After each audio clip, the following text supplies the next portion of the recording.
플라톤의 이 국가론에 보면 그 이상적인 국가는 이러이러해야 된다 하는 것이 나옵니다.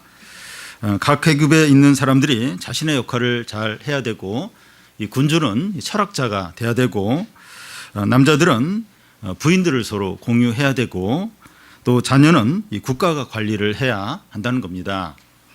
이 플라톤이 말하는 이상적인 국가가 이러하다고 하는데 비현실적인 부분이 많습니다. 히틀러도 이 게르만 민족을 중심으로 하는 어떤 천년 왕국을 꿈꾸면서 세계 2차 대전을 일으켰는데 7년 만에 전쟁에서 패함으로 그 꿈이 깨져버렸습니다. 이 공산주의도 이상적인 사회를 꿈꾸면서 소련과 중국과 또 북한과 쿠바와 이 베트남에서 시도되었는데 이론은 너무 좋아요. 이론은 너무 좋은데 현실과 맞지 않는 것이 역사적으로 드러났습니다. 사람들은 이상적인 국가를 꿈꾸고 여러 가지 시도를 해봤지만 다 실패로 돌아갔습니다. 사람들 안에는 전쟁이 없고 또 평화롭고 행복한 이상 국가를 다 갈망을 하는 그런 마음들이 있습니다.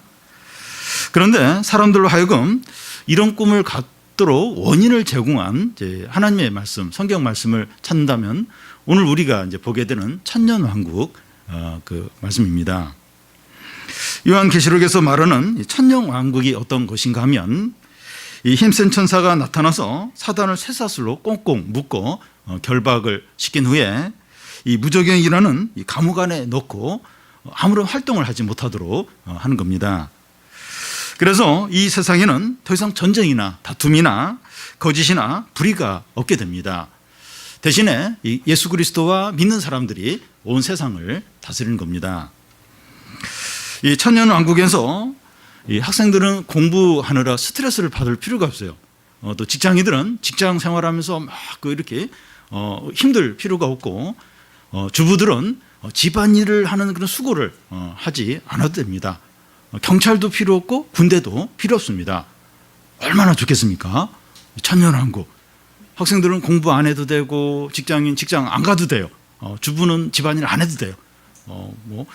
경찰도 필요 없고, 왜냐하면 이 사단과 악한 자들이 다 이제 사라지고 예수 그리스도와 믿는 자들, 진짜 믿음이 있는 자들이 다스리니까 너무 행복한 그런 이제 시대가 이제 그런 그 천년왕국이 이제 있다는 겁니다.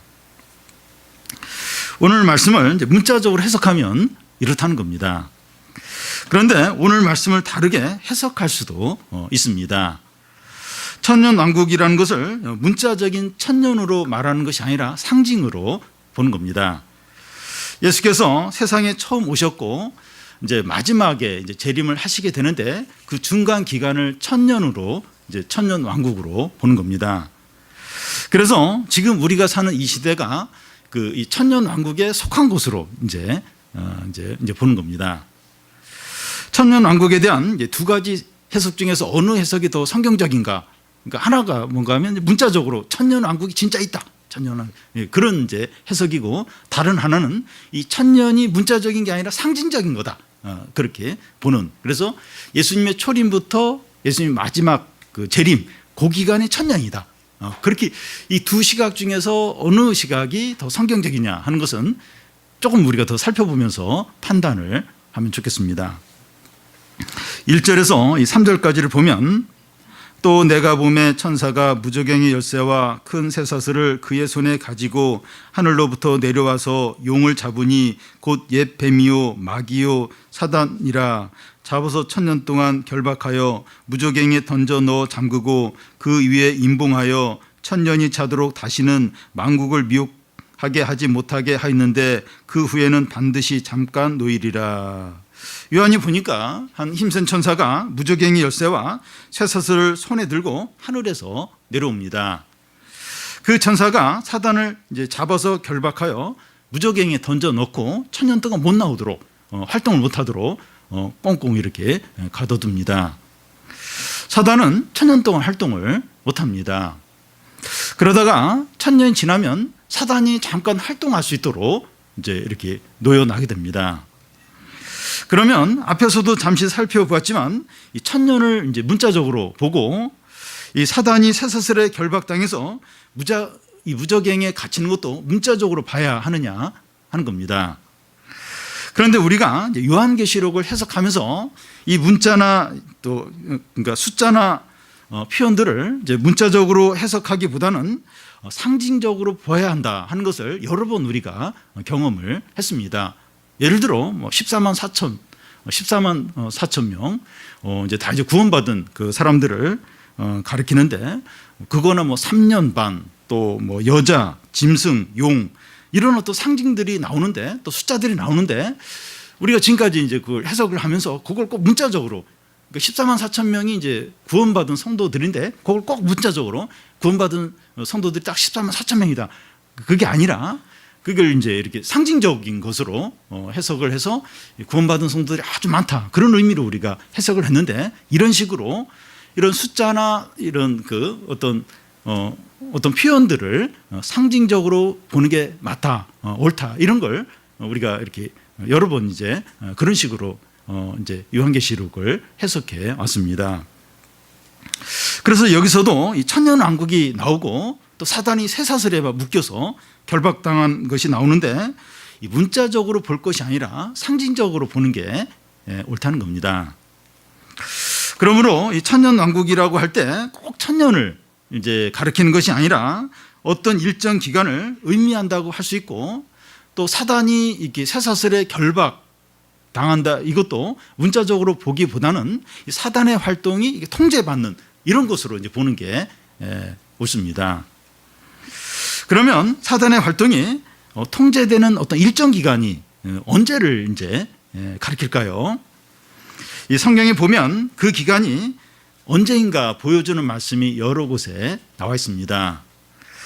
예수님이 70명의 제자들에게 전도 여행을 보냈을 때 제자들이 돌아와서 하는 말이, 우리가 막 이렇게 우리가 이제 기도하니까 귀신이 나가던데요, 막 이런 이제 얘기를 돌아와서 했습니다.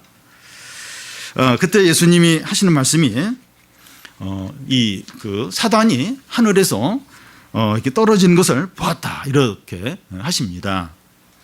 사단이 그전처럼 활동할 수 없게 되었다는 의미입니다. 더 확실한 이제 성경의 예를 들면, 예수님이 이제 사람들에게서 귀신을 쫓아내며 치료를 하자 바리새인들이 예수님이 그 바알세불을 힘입어서 지금 이런 일을 한다 이러면서 막 이제 비난을 했습니다.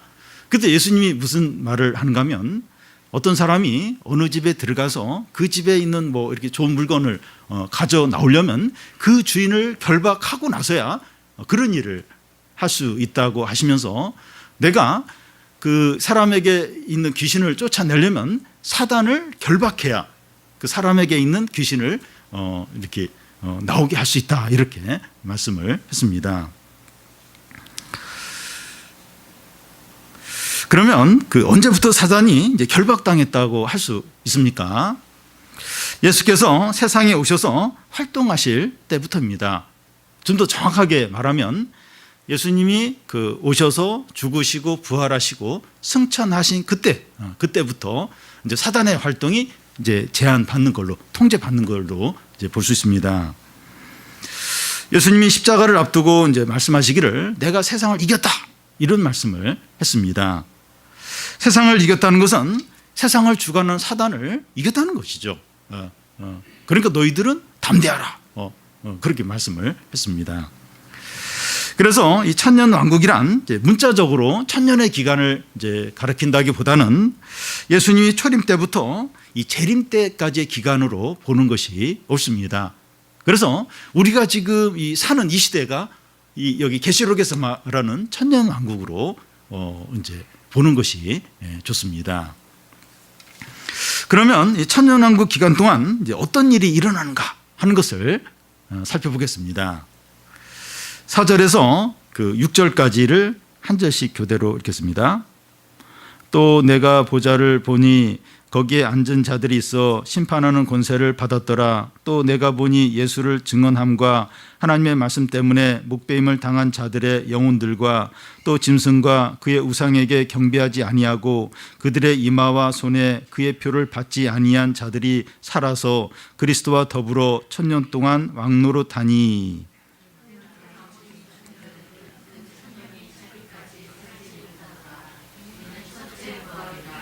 이 첫째 부활에 참여하는 자들은 복이 있고 거룩하도다.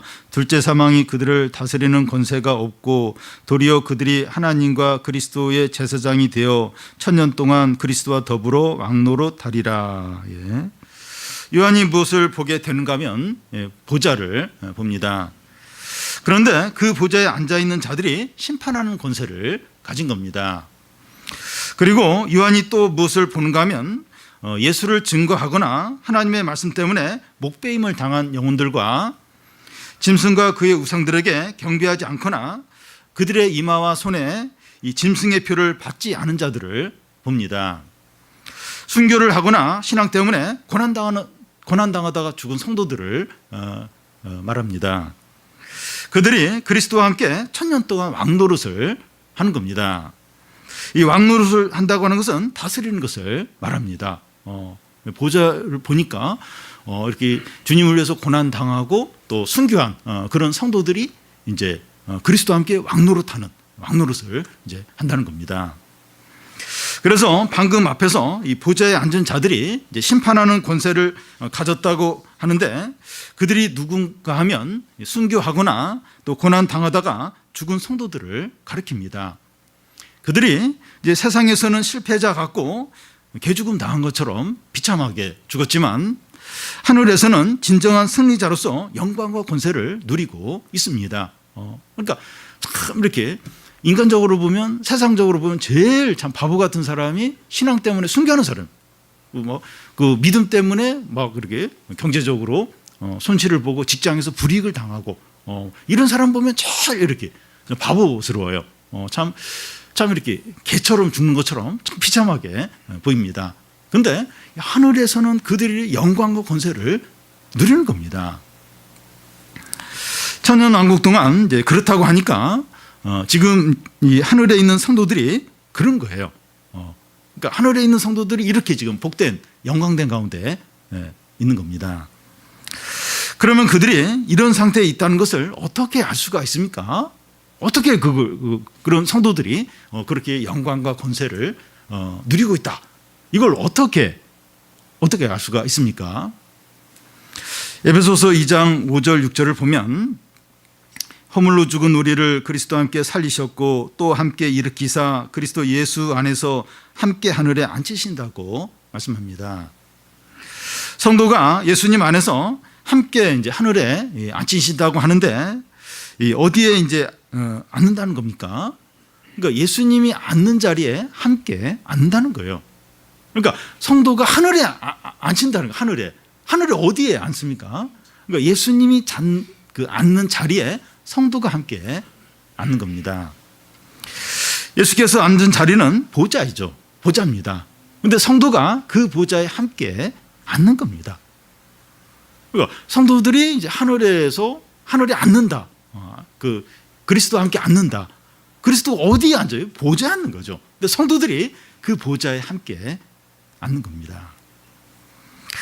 이것이 어떻게 가능한지 조금 더 설명을 하면 방금 읽은 에베소서 2장 5절 6절에 보면 그리스도와 함께 함께라고 하는데 이 함께가 무슨 의미인가 하면 예수를 믿는 자들에게는 이 그리스도에게 일어난 모든 일이 그들에게도 동일하게 일어난다는 겁니다.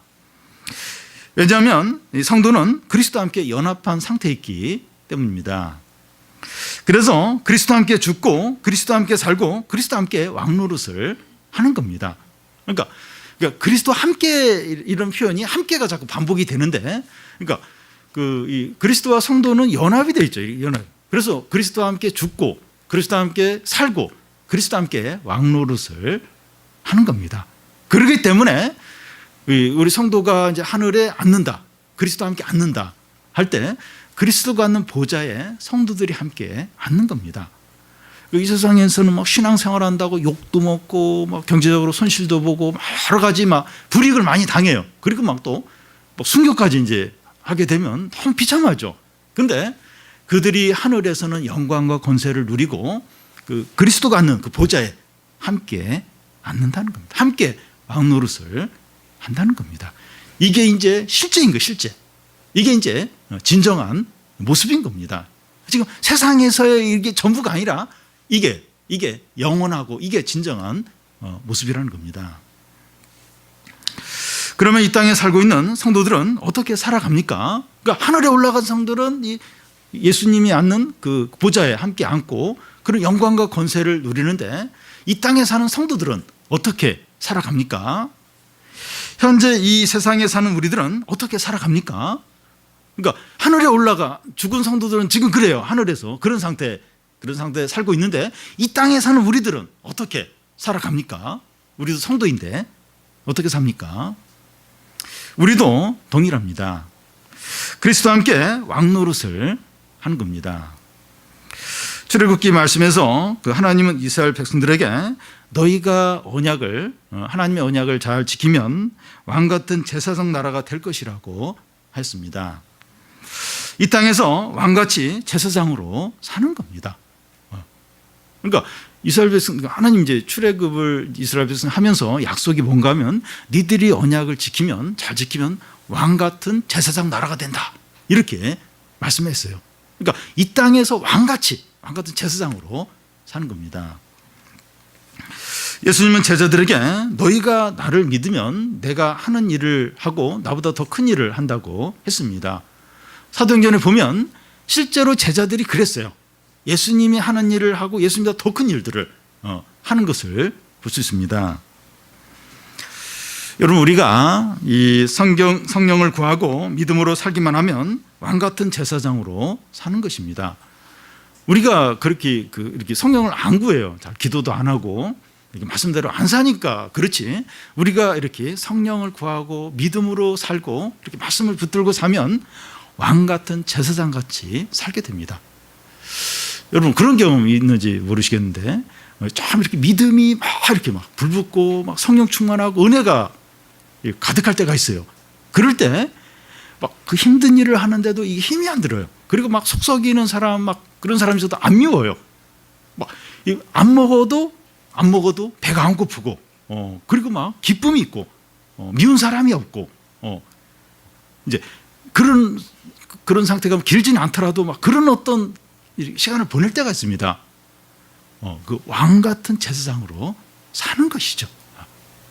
그리고 뭐 상황이 여전히 힘든데도 막 그런 기쁨이 있어요. 기쁨이, 감사가 있고.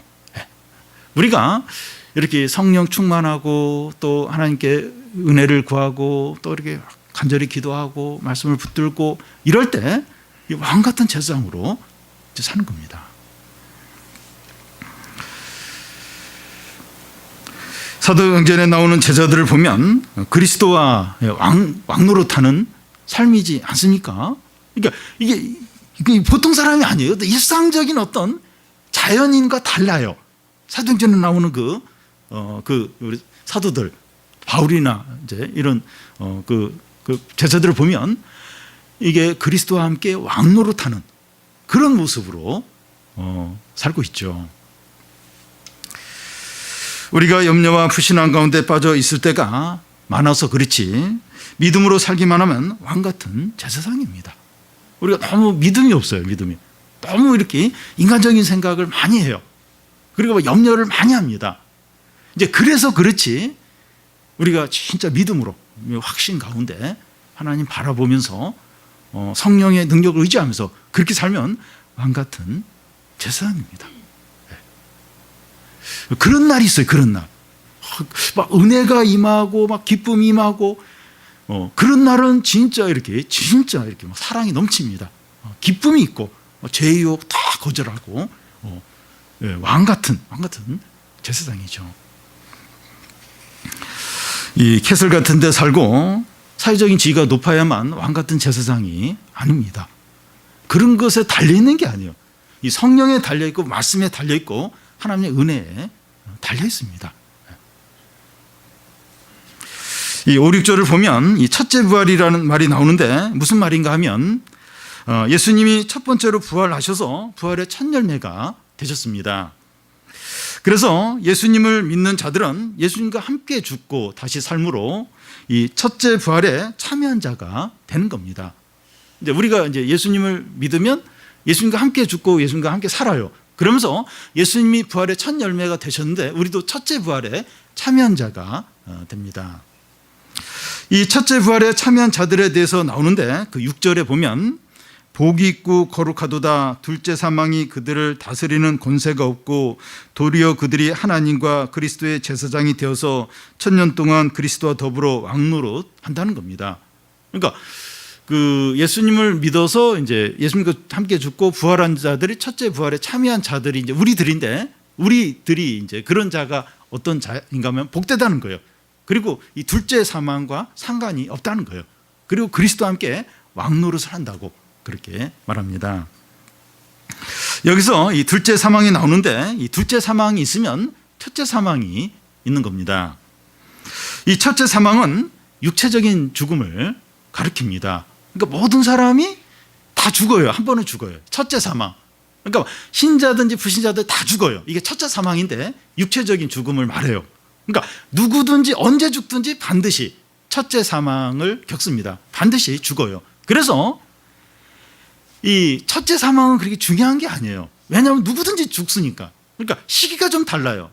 60살 살다가 죽기도 하고 70살 살다가 또 80살 살다가 죽기도 하고. 근데 중요한 건 다 죽어요. 신자든 불신자든 다 죽습니다. 그래서 이건 어떤 면에서 그렇게 결정적인 건 아닙니다. 물론 이제 오래 살아야 되는데 이렇게 너무 빨리 이렇게 죽을 경우는 마음이 아프죠. 근데 진정으로 그건 그렇게 중요한 게 아니에요. 왜냐하면 모든 사람이 죽으니까, 한 번은 죽으니까 이건 그렇게 중요한 게 아닙니다. 근데 중요한 것은 둘째 사망이에요. 둘째 사망. 이 둘째 사망은 영원한 고통과 저주와 비참을 당하는 죽음을 말합니다. 그러니까 첫째 사망이 있고 둘째 사망이 있는데, 첫째 사망은 모든 사람이 다 겪어요. 그래서 그건 그렇게 중요하잖아요. 근데 중요한 건 둘째 사망. 이 둘째 사망은 영원한 고통과 비참함과 이 어떤 절망을 느끼는 그 심판을 겪는 진노를 겪게 되는 그 사망을 가리킵니다. 세상 사람들은 첫째 사망에만 관심을 갖고 그것만 준비합니다. 그래서 막 영양식 먹고 운동하고 또 이렇게 건강검진 자주 하고, 물론 이게 필요해요. 이렇게 노년이 되어서 막 질병으로 이렇게 고생을 하면 너무 힘들죠. 자기도 힘들고 또 가족들도 힘듭니다. 제가 구정날 저희 그 첫째 누님한테 이렇게 안부 전화를 했는데 저한테 하는 말이 그 하체 운동을 자주 하라고 그러더라고요. 그래서 뭐 이렇게 장이 나쁘든지 어디 소화기관이나 이런 데 나빠서 이렇게 아파서 죽으면 되는데, 이 하체가 이제 고장 나면 그 기관에 가야 된다는 거예요. 요양원에 가면 고생하고 가족들도 고생시키니까 하체 운동을 자주 하라고 이제. 그래서 좀 하체 운동을 좀 해야 되는가 지금. 그러니까 참 이렇게 어쨌든 이렇게 잘 관리를 해서 이렇게 육체적으로 아프지 않도록 하는 게 중요합니다. 그래서 세상 사람들은 또 이제 이 건강 관리. 그래서 첫째 사망에 관심을 가져요. 거기에만 관심을 갖습니다. 중요하긴 하지만 세상 사람들은 다 그 첫째 사망, 거기에 관심을 갖고 이렇게 죽지 않도록, 또 이렇게 병들지 않도록 그렇게 합니다. 어떻게 해서든지 이제 부자가 되려고 하고 또 전문직을 가지려고 하고 노후 자금을 마련하는데 관심을 많이 갖습니다. 그러니까 그게 다 첫째 사망과 관련이 되는 거예요. 이렇게 좀 더 행복하게, 좀 더 건강하게, 부유하게 그렇게 살려고 하는 첫째 사망에 관심을 갖습니다. 그렇지만 정작 중요한 둘째 사망에는 관심이 없어요. 이 둘째 사망에는 관심이 없습니다. 믿지 않는 자들이 비참하고 불쌍하고 절망적인 이유는 둘째 사망을 당해야 하기 때문입니다. 첫째 사망은 다 그래. 다 한 번씩 옵니다. 근데 진짜 비참한 게 이 둘째 사망인데, 이 믿지 않는 사람들은 전혀 둘째 사망에 관심이 없어요. 그렇기 때문에 그들이 진짜 비참하고 불쌍한 겁니다. 반면에 믿는 자들이 어떤 형편 가운데서도 감사하고 찬양하고 소망이 있는 이유는 둘째 사망을 당하지 않기 때문입니다. 우리가 참 살면서 막 고생도 하고 병들기도 하고 또 빨리 죽기도 하고, 근데 이 둘째 사망은 당하지 않는 거예요. 이 영원한 고통과 저주와 심판은 겪지 않는 겁니다. 그래서 우리가 참 지금 질병 가운데 있고 돈이 없고 또 뭐 일찍 죽을 가능성도 있고 막 그런다 할지라도 감사하고 소망이 있고 찬양하는 이유가 거기에 있습니다. 둘째 사망을 겪지 않는 거예요. 영원한 영생과 하나님의 어떤 나라를 누리게 되는 거죠. 그런데 반면에 믿지 않는 사람들은 이 첫째 사망에 다 집중이 돼 있어요. 얼마나 좀 이렇게 부유하게 건강하게 좀 더 늦게 죽느냐 거기만 이제 관심을 갖지 둘째 사망에 관심이 없어요. 준비를 안 합니다. 그러니까 이제 믿지 않는 사람들이 비참하고 불행한 것입니다. 근데 여기서 한 가지 더 생각해 봐야 할 것은 이 천년 왕국인 이 시대에 사단이 결박되어 있다고 하는데 실제로는 활동을 하고 있지 않느냐 하는 겁니다. 사단이 우는 사처럼 산길절을 찾고 교회와 성도들을 공격하고 충동질을 하고 있습니다. 어떻게 된 겁니까?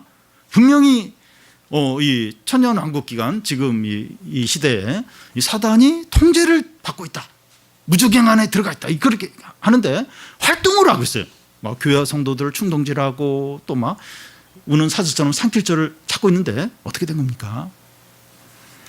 하나님 나라를 설명하는 데 있어서 이미와 아직이라는 말이 있습니다. 영어로 already yet인데 사단은 이미 결박되었지만 아직 완전히 결박된 게 아니라는 겁니다. 사단은 하나님께서 허락하신 범위 안에서만 활동할 수 있습니다. 분명한 것은 하나님께서 사단의 활동을 통제하시고 그리스도가 사단을 이겼다는 겁니다. 그래서 우리가 믿음으로 사단과 싸우기만 하면 반드시 이깁니다. 머리가 10개고 뿔이 7개예요. 뭐 칼로 이제 목 하나 베도 막 9개 머리가 남아 있습니다. 도저히 이길 수가 없어요. 근데 우리가 이렇게 성령을 의지하고 믿음으로 싸우면 그런 사단을 이깁니다. 공격이 최선의 방어라고 했는데 성령을 의지하고 말씀을 붙들고 쉬지 않고 기도하면 사단의 공격을 반드시 이길 수 있습니다. 그런데 욕심에 빠져 있고 침체에 빠져 있고 또 두려움 가운데 쌓여서 주저앉아 있으면 사단을 이길 수가 없어요. 아무리 해도 못 이깁니다. 그래서 이렇게 말씀을 붙들고 기도하고 성령을 구하고 그러면 뭐 사단의 모든 공격들, 유혹들 다 이길 수 있습니다. 그러니까 우리가 이렇게 믿음으로 안 싸워서 그래요. 안 싸워서 그렇지. 하나님께 은혜를 구하고 말씀을 붙들고 깨어서 기도하고 사단의 모든 공격과 충동질 다 이길 수 있어요. 다음은 이 사단의 마지막 활동입니다. 7절에서 10절까지 한 절씩 교대로 읽겠습니다. 청년이 참에 사단이 그 옥에서 놓여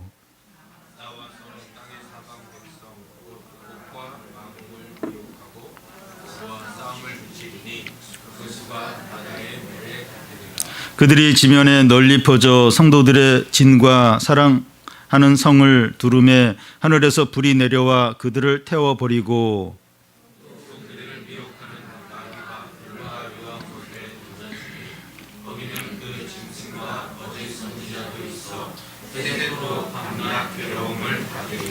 네. 여기 보면 사단이 천년이 지나자 무저갱에서 풀려서 활동하는 것을 볼 수 있습니다. 그런데 이것도 문자적으로 볼 것이 아니라 상징적으로 봐야 합니다. 하나님께서 사단의 활동을 통제하시지만 풀어줄 때가 있다는 겁니다. 사단의 활동이 풀리자 어떻게 하는가 하면 땅의 사방의 모든 백성을 모아서 교회와 모든 성도들과 싸우려고 하는 겁니다. 상황적으로 보면 너무나 급박해서 성도와 이 교회가 폭풍 앞에 있는 그 촛불처럼 금방 꺼질 것 같습니다. 교회와 성도들이 사단의 세력이 너무 강하고 커서 도저히 이길 수가 없을 것 같아요. 여러분, 하나님께서 교회와 성도들에게 한 번씩 감당할 수 없는 큰 위기와 어려움과 시험을 허락하실 때가 있습니다. 그럴 때 성도들은 감당할 만한 힘이 없어요. 피할 길도 없습니다. 도저히 이길 수가 이제 없습니다. 그런데 어떤 일이 일어나요? 하나님이 이제 큰 위기 어려움을 한 번씩 허락해서 뭐 교회와 성도가 도저히 그걸 이길 힘도 없고 방법도 없는 거예요. 근데 어떤 일이 일어나요? 9절 중간에 보면 하늘에서 불이 내려와서 사단의 모든 세력들을 태워버리는 겁니다. 그러니까 아무 길이 없는데 하늘에서 불이 내려, 갑자기 불이 내려와서 사단의 세력을 다 태워버리는 겁니다. 열왕기하에 나오는 것처럼 예루살렘 성을 삼키려고 포위하고 있던 아수르 군대 18만 5천 명이 하룻밤 사이에 시체로 이렇게 바뀐 것과 같습니다. 그래서 사단이 우리를 완전히 삼키려고 너무나 강하고 악하게 교활하게 나올 때 절대로 낙심하거나 포기하지 않고 끝까지 믿음을 지켜야 됩니다. 그러니까 그럴 때가 그럴 때. 그러니까 너무 어려운, 너무 힘든 거예요.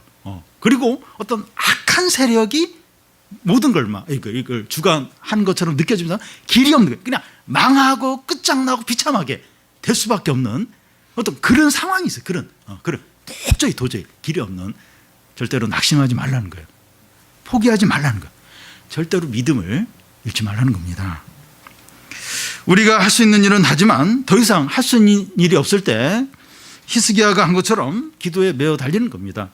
그 아수르 군대가 이렇게 막 위협하고 막 포위하고 그랬을 때 히스기야가 그 아수르 왕이 보낸 그 편지를 하나님 앞에 펼쳐놓고 기도를 해요. 기도를. 그것밖에 할 게 아무것도 없습니다. 그렇게 하라는 겁니다. 이런 싸움은 하나님께 달려 있어요.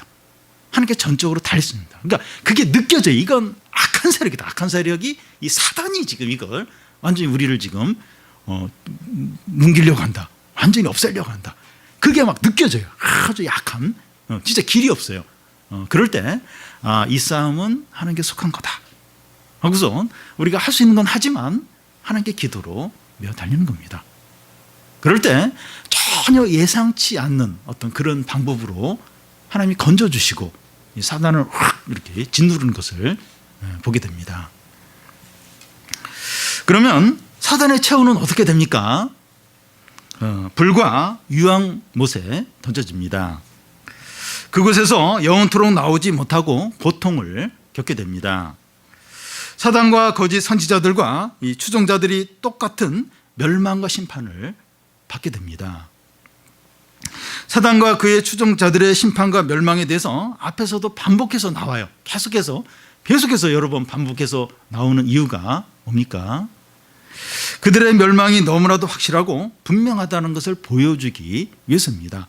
사단과 사단의 추종자들, 아주 악한 자들, 아주 이 교활한 자들, 그런 자들의 최후가 어떠한가, 이걸 분명히 보여주기 위해서 지금 여러 번 계속 반복해서 보여주고 있고, 또 하나 이유는 만약에 우리가 사단의 충동질에 자주 넘어가고 사단이 좋아하는 일을 계속 하게 되면 결국 사단과 같은 운명에 처하게 된다 하는 것을 경고하기 위해서입니다. 우리에게도 경고하기 위해서 그래요. 자꾸 사단의 충동질에 넘어가는 거예요. 사단이 좋아하는 일을 자꾸 하는 거예요. 자꾸 하나님의 뜻보다도 자꾸 이렇게 욕심이나 어떤 이렇게 죄나 어떤 유혹에 자꾸 넘어가는 거예요. 하나님이 싫어하는 그런 일들을 자꾸 이렇게 우리가 반복해서 하게 되면 결국 우리도 사단이 처하는 그런 멸망에 처하게 된다는 거. 그러니까 정신을 차려야 된다는 거예요. 그러니까 두 가지. 이 사단과 그의 추종자들이 멸망할 것을 반복해서 지금 여러 번 지금 보여주고 있는데, 그 이유가 이 사단과 이 악한 세력들, 사단의 추종자들, 아주 교활하고 하나님을 대적하고 거짓말하고 그런 어떤 세력들은 반드시 망한다. 그걸 분명히 알고 두려워하지 말라, 너무 겁내지 말라 하는 것이고, 이 사단의 어떤 그런 좋아하는 것들, 사단의 유혹에 자꾸 넘어가면 너희들도 결국 사단처럼 똑같은 운명에 빠지게 된다. 이걸 경고를 하기 위해서 반복해서 이것을 보여주고 있다는 겁니다. 그래서 자꾸 이렇게 이거 하나님이 기뻐하시는 일이 아닌데, 이거 자꾸 사단이 유혹하는 건데, 자꾸 이게 죄의 유혹인데, 그걸 아는데도 자꾸 거기 넘어가고 자꾸 이렇게 그러면 위험해요. 이 사단과 같은 운명에 처하게 된다는 겁니다. 그러면 모든 사람들의 마지막이 어떻게 됩니까? 11절에서 13절까지 한 절씩 교대를 읽겠습니다. 또 내가 크고 흰 보좌와 그의 앉으신 이를 보니 땅과 하늘이 그 앞에서 피하여 간데 없더라.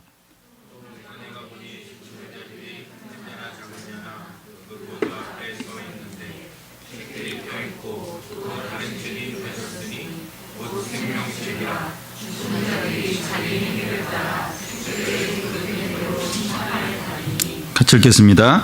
바다가 그 가운데서 죽은 자들을 내주고 또 사망과 음부도 그 가운데서 죽은 자들을 내주며 각 사람이 자기의 행위대로 심판을 받고. 요한이 또 무엇을 보게 되는가 하면 흰 보좌와 그 위에 앉으신 분입니다. 흰 보좌라고 하는 것은 정결과 공의와 의로움으로 심판하는 것을 의미합니다.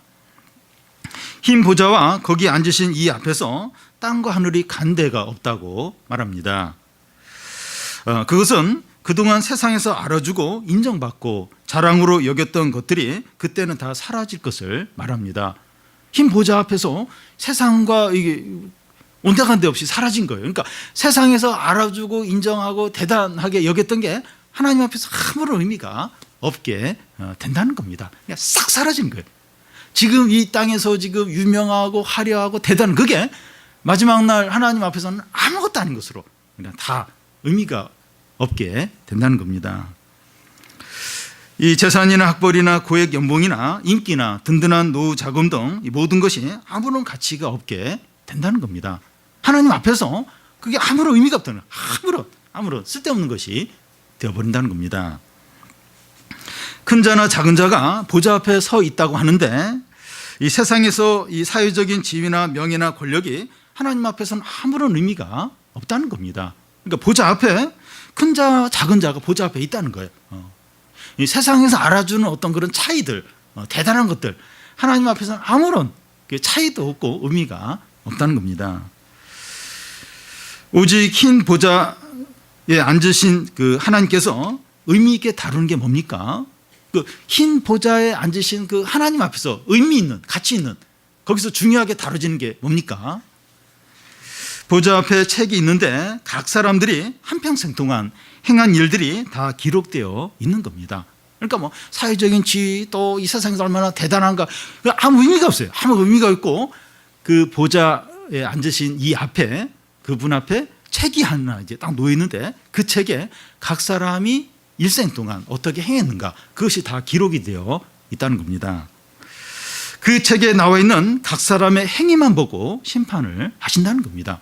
그 사람의 사회지 학벌 또 뭐 지식 또 뭐 이런 거 그런 걸 보는 게 아니라 그 책에 그 사람이 어떻게 행했는가 그 행한 게 나와 있는데 그거에 따라서 심판을 이제 하십니다. 요즘 뉴스를 보면 체육계와 법원의 비리와 불법들이 계속해서 보도가 되고 있습니다. 그런데 이 그런 곳들에만 부정이 있는 것이 아니라 모든 사람의 삶에 거짓이 있습니다. 저는 그런 거 보면서 두려워요. 좀 두려운 생각이 듭니다. 그러니까 막 이렇게 막 서로 막 문자만 보내고 서로 둘만 아는 그런 게 다 공개가 돼요.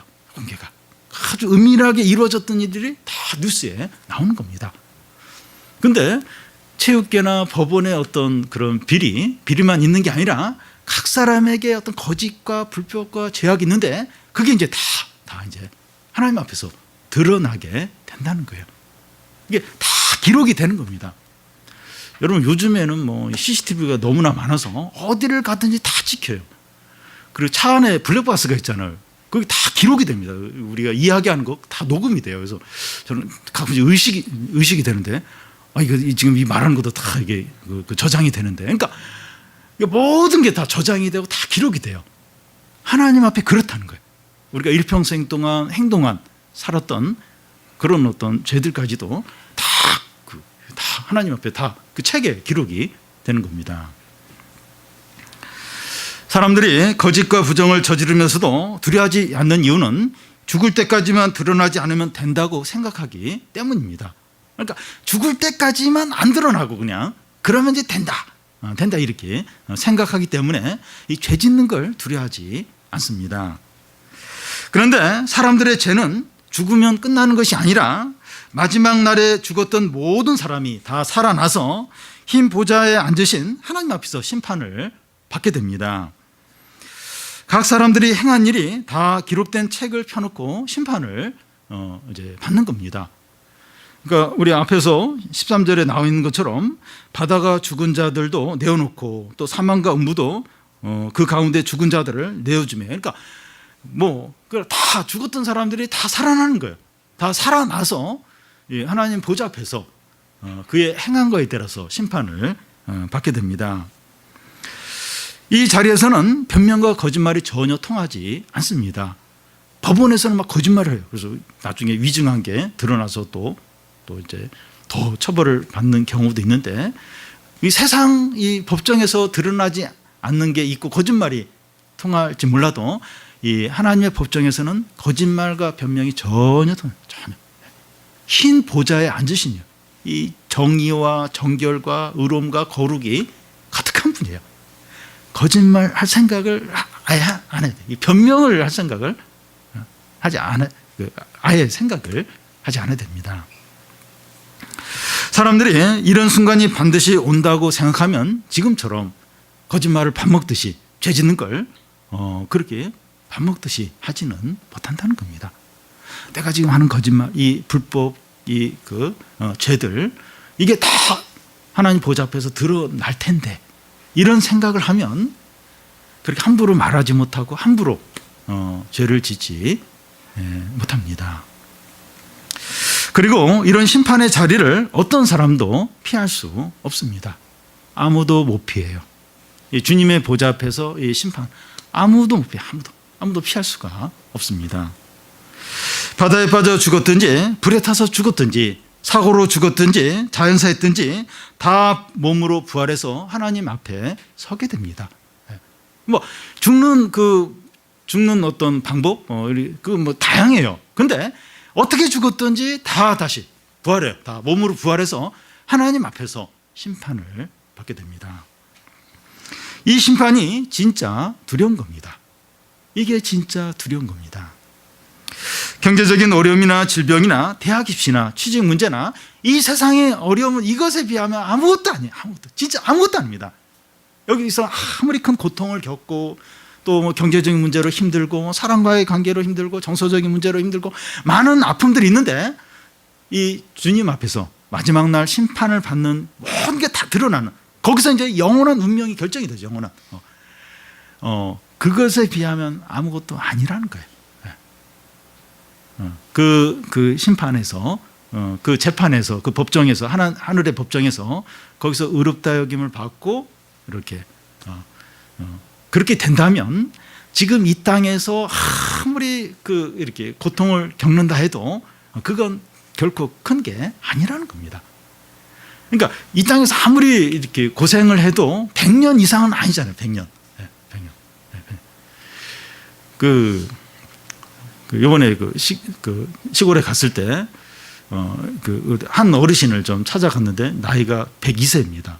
1917년생이세요. 근데 뭐 이제 이렇게 잘 사람 못 알아보시고, 근데 아무리 오래 살아도 막 120년까지는 못 살아요. 아무리 고통스러워도 100년 넘기가 힘듭니다. 그러니까 이 땅에서 우리가 뭐 여러 가지 고통을 겪어요. 아픔을 겪어요. 근데 그게 아무리 크고 심각하다 할지라도 우리가 주님 앞에서 그때 거기서 이제 심판을 받고 거기서 어떤 판정을 받고 그것만큼은 막 고통스럽고 두렵고 막 너무 힘들고 그 정도는 아니라, 거기에 비하면 지금 이 세상에서 고통은 아무것도 아니라는 겁니다. 그래서 그때 이 몸의 부활에서 주님 앞에 섰을 때 그때 어떤 판정을 받을까, 어떤 평가를 받을까, 그걸 준비를 해야 되는 거예요. 여기서 얼마나 좀 편안하게, 얼마나 행복하게, 얼마나 인정받으면서 살까, 그건 미련한 거예요. 미련한. 자신의 모든 죄가 다 드러났지만 그리스도의 피로 죄 씻음을 받은 적이 없는 자는 어떻게 됩니까? 어떻게 돼요? 죄가 다 드러났어요. 근데 그리스도의 피로 씻음 받은 적이 없는 거예요. 그 죄가 그대로 있는 거예요. 이 사람들은 어떻게 됩니까? 불못에 던져집니다. 사단과 그의 추종자들이 들어간 곳에 던져져서 영원한 고통과 저주와 괴로움을 겪게 됩니다.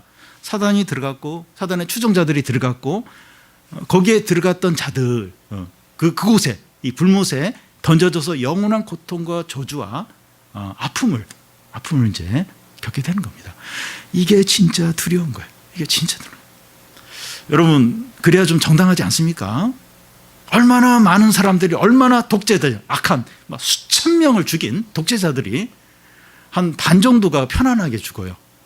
악한 독재자들. 그러니까 우리가 생각하기에 독재자들이 다 그 마지막에 비참하게 죽을 것 같은데 한 반 정도만 비참하게 이렇게 다시 법정에 서서 사형을 당한다든지 또 이렇게 질병으로 고생을 한다든지 이러면서 죽지, 반 정도는 너무 편안하게 잘 먹고 잘 그런 악인이 편안하게 죽는다는 거예요. 그게 끝이라면 얼마나 이 세상이 불공평합니까? 절대 그렇지 않다는 거예요. 다 부활을 해요. 다 부활을 해서 그가 뭘 행했는지 다 드러나서 영원한 불못에 던져져서 이 사단과 그의 추종자들이 들어가 있는 그 영원한 저주와 고통과 그 괴로움을 겪게 된다는 겁니다. 여러분, 그게 정당하지 않습니까? 그게 옳지 않습니까? 이 세상에 살면서 회개할 기회가 있고 복음을 믿을 기회가 있고 예수님 믿을 기회가 있는데 끝까지 하면 조롱하고 끝까지 비웃고 자신의 욕심과 교만과 죄악대로 산 사람이 거기에 대해서 그 하나님의 은혜를 짓밟고 하나님의 이름을 무시하고 그렇게 산 사람이 거기에 대해서 심판을 받는 게 옳죠. 옳습니다. 그래서 그 불못에 영원히 고통을 겪게 된다는 겁니다. 그런데 이 믿는 자들의 마지막은 어떻게 됩니까? 그들도 흰 보좌에 앉으신 하나님 앞에 서게 되는데 그들 앞에 생명책이 놓여 있습니다. 그들도 많은 죄를 지었지만 그리스도의 피로 깨끗함을 입어서 의롭게 된 자들입니다. 그러니까 신자들도 만만치가 않아요. 그 죄들을 보면 만만치가 않습니다. 그런데 그리스도의 피로 정결케 된 자들의 의로움을 받은 자들입니다. 성도들도 행한 일에 대한 평가를 받는데 벌 받기 위해서가 아니라 상 받기 위한 것입니다. 그러니까 성도들도 이렇게 그 행한 게 다 이렇게 그 생명책에 기록이 돼 있어요. 근데 어떤 벌 받기 위해서 그게 이렇게 드러나는 게 아니라 어떤 상을 받게 되는지, 얼마나 큰 상을 받는가, 그 차이가 나타날 따름이라는 겁니다. 그러니까 참 이렇게 이 세상에서 믿음으로 사는 게 참 손해보고 이게 무슨 일인가? 이거 학생들 대학 입시 준비하는데 믿음으로 공부하는 게 이게 무슨 도움이 되나? 사업과 직장 생활하고 결혼에 있어서 막 주님의 인도를 받고 이게 우회하는 것 같고 생고생하는 것 같고 이렇게 유익이 없는 것 같아요. 그런데 그 한평생을 믿음으로 좀 고난을 겪으면서 그렇게 살았을 때, 그리고 죄에 대해서 회개하고 또 죄와 싸우고 그렇게 산 자에 대해서 나중에 흰 보좌 앞에서 그가 행한 일이 다 그 책에, 생명책에 기록되어 있는데 그 행한 거에 따라서 큰 상을 받는 거예요. 누가 더 큰 상을 받는가, 누가 더 좋은 상을 받는가, 이제 그런 차이가 있을 뿐이지 벌 받고 심판 받고 그런 건 없다는 겁니다. 여러분, 이게 이제 우리의 마지막 날 이제 주님 앞에서 그런 일을 우리가 맡게 되고 그러면서 이제 영원한 영광과 영원한 축복과 기쁨 가운데, 영광 가운데 살게 되는 거죠. 사랑하는 여러분, 이 마지막 날 모든 사람들이 흰 보좌에 앉으신 주님 앞에서 심판을 받는데 세상에서 알아준 것들이 다 사라지고 오직 자기가 행한 것들만 심판을 받는다는 것을 기억하시기를 바랍니다. 지금 이 땅에서 알아주는 게 아무런 의미가 진짜 아무런 의미가 없어요. 제가 그 사회적인 지위가 뭔지 아십니까? 내가 그 어느 지위까지 올라간지 아십니까? 내가 얼마나 인기가 있는지 아십니까? 제가 학벌이 어느 정도 되는지 아십니까? 다 쓰레기와 그리고 누더기로 다 하나님이 드러나. 집어치워라. 그 쓰레기다, 쓰레기. 아무런 의미가 없다는 거예요. 의미가 있는 건 어떻게 행했는가, 개인의 삶 가운데서 그의 삶이 어떻게 행했는가, 그것만 남아요. 그것만 하나님 앞에서 얘기했습니다. 내가 어떻게 살았는가, 어떻게 믿음으로 어떻게 살았나, 그것만 남습니다.